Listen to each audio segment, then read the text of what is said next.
The high-stakes game of deal or no deal continues in Vienna. Officials are sending mixed messages about whether a deal to rein in Iran's nuclear program is going to happen, and if so, when.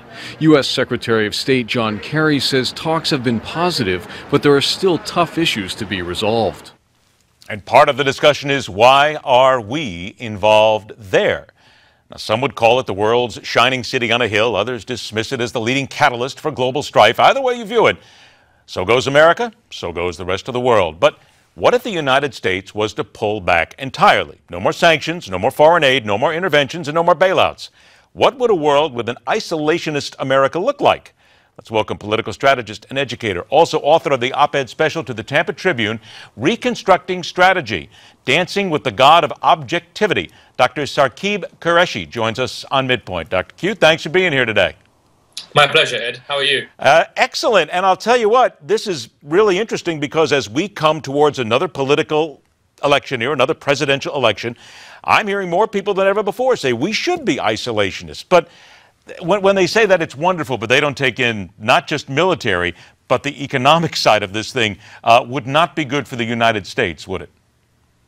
No, it wouldn't. It wouldn't be good for the U.S. and it wouldn't be good for the rest of the world. I mean, for a start, if the people who want an isolationist position were to succeed, then my question would be, where will the federal government get its funding from? Because a big chunk of its funding comes from loans particularly from China. China buys U.S. bonds. U.S. bonds are used to finance the federal government. So how is the federal government going to survive if the U.S. becomes totally isolationist? And when we're talking about being an isolationist, if you, and again, please correct me if I'm wrong, you're the guy who knows this, I don't, I just play it on TV. But if you do one little economy and things start to move, it's a domino effect, is it not? Because politically, economically, militarily, everything is in one way or another interconnected if you start to pull out of certain areas. Right. The financial markets have a huge bearing on politics, and politics has a huge bearing on everyday living. So you can't escape the interconnectedness of the globalized world.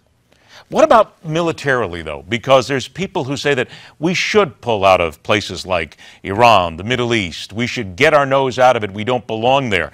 But aren't we missing the biggest thing about just some sort of stability in those regions that we bring that others just can't? That's true. I think if the United States pulled out militarily, let's say, from the Middle East altogether, for instance, then the protective sphere that currently envelopes the Gulf, Saudi, Qatar, Kuwait, those oil and gas countries would become much more vulnerable to both domestic and international turbulence. And that can't be good for the world economy. And when you mentioned other economies here a moment ago, let's just think about China. I mean, the federal government needs loans, and you've even pointed this out, largely from China via bonds. But what would happen if we ever had to sit down, if every single person within the sound of our voice went into their home right now and started to look at made in China, made in Vietnam, made in Thailand, made in other places, you would realize very quickly that we lose what, maybe 50, 60, 70% of what we have in our homes. That's true. And the cost of products would rise, and we'd have a lot scarcer range of options to choose from. So what's the answer then for us to be a little bit more self-sufficient here? Can we ever get to that point? We're always talking about made in America and doing things here. But do we simply have to realize that in the early stages of the 21st century, it's impossible in a global economy? I think the world has become more interconnected in the last 10, 15 years than anybody could have hoped it might have. I mean, decisions that are taken in China or in South Africa or in Brazil have an overnight impact on everyday people in the United States and vice versa.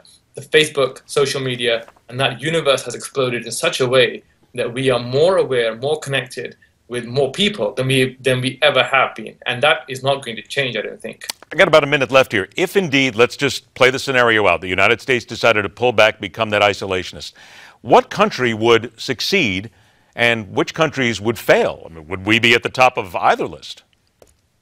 I think most countries would be in economic trouble because without the U.S. borrowing and the federal government spending, without those two equations in place, there will be a very serious hit to the global economy. So I think all countries, frankly, will suffer. Do I think any countries will benefit from this kind of arrangement? I doubt it, because the global economy will take such a big hit.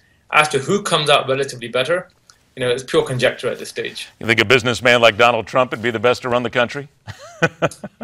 Well, I'm not so sure. I mean, having labeled Mexicans as a bunch of rapists, I'm not quite sure that you might. Just economically, though, I mean, just that from a guy who basically does nothing but talk to countries and everything, you think that's all he does is deal in money. And as you pointed out, it's a world that's run by that economy. So if you haven't had a chance to read it, I imagine most of you haven't, find it, Reconstructing Strategy, Dancing with the Gods of Objectivity. It is an op-ed article in the Tampa Tribune, and it's also a book, fascinating book. Dr. Saqib Qureshi, thanks so much for joining us. We appreciate your time. My pleasure. Thank you. Speaking of the Donald, News Call is next. What a weekend on MidPoint.